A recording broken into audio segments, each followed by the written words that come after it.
Assalamualaikum warahmatullahi wabarakatuh. Salam sejahtera bagi kita semua.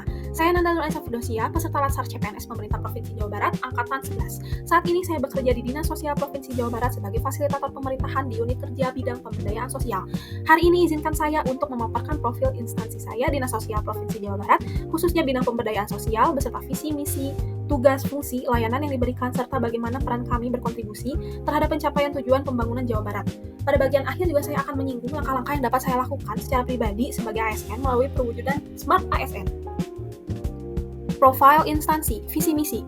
Visi pemerintah daerah Jawa Barat adalah Jabar Istimewa, lembur diurus, kota ditata.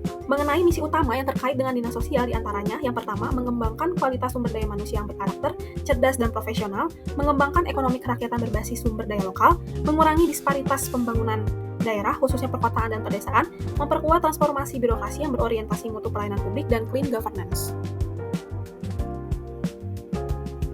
Pemerintah Provinsi Jawa Barat berkomitmen untuk selalu bersama dengan masyarakat, menjadi garda terdepan untuk melayani masyarakat, terutama untuk pengentasan kemiskinan yang ada di Jawa Barat.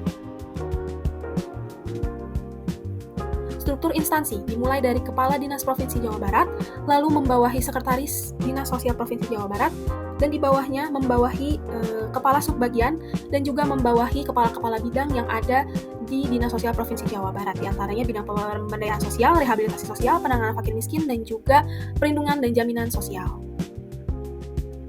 Profil instansi terkait dengan tugas pokok dan fungsi Dinas Sosial Provinsi Jawa Barat, di antaranya terkait perwujudan pemerataan pembangunan kewilayahan sosial dan ekonomi yang berbasis lingkungan, meningkatnya ketahanan sosial, menurunnya jumlah penduduk miskin, serta program pemberdayaan sosial, rehabilitasi sosial, perlindungan sosial, serta penanganan warga migran dan kekerasan, program penanganan bencana, serta adanya persentase penduduk miskin dan juga indeks kesejahteraan sosial.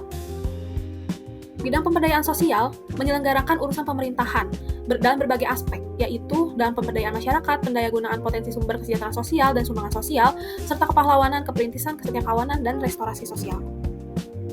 Layanan yang diberikan, fasilitasi kelembagaan sosial seperti Lembaga Kesejahteraan Sosial, Karang Taruna, dan Pusat Kesejahteraan Sosial atau SLRT, sistem layanan rujukan terpadu, bantuan sosial kelembagaan atau hibah, dan peningkatan kapasitas TKSK, PSM, pekerja sosial, program kesetiakawanan, keperintisan, kepahlawanan, dan restorasi sosial, standar layanan, transparan dan akuntabel, responsif terhadap kebutuhan terhadap kelompok rentan, dan juga mengutamakan partisipasi masyarakat.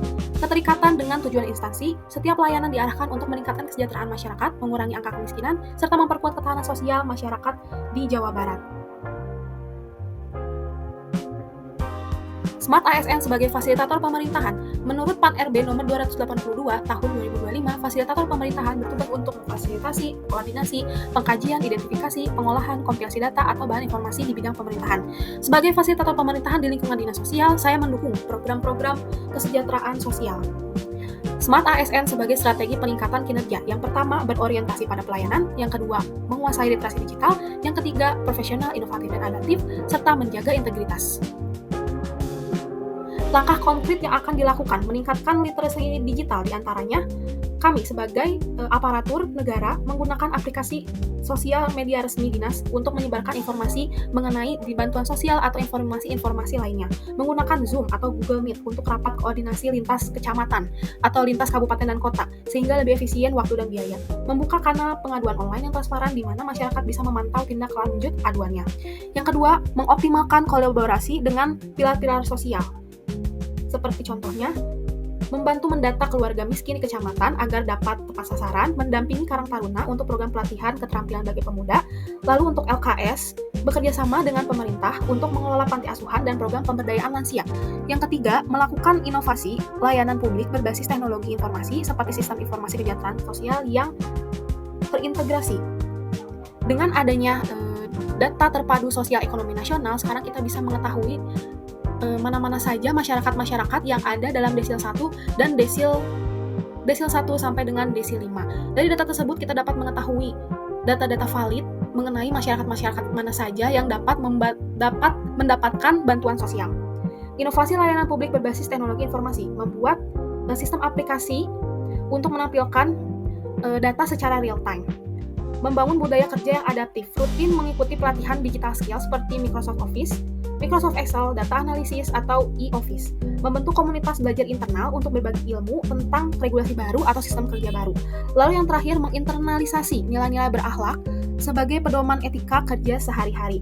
Dengan menginternalisasi nilai-nilai berakhlak, diantaranya berorientasi pelayanan, akuntabel, kompeten, harmonis, loyal, adaptif, dan kolaboratif, kita dapat mewujudkan kinerja pelayanan dalam bidang pemberdayaan sosial supaya semakin berkualitas dan dapat membantu masyarakat. Terima kasih. Wassalamualaikum warahmatullahi wabarakatuh.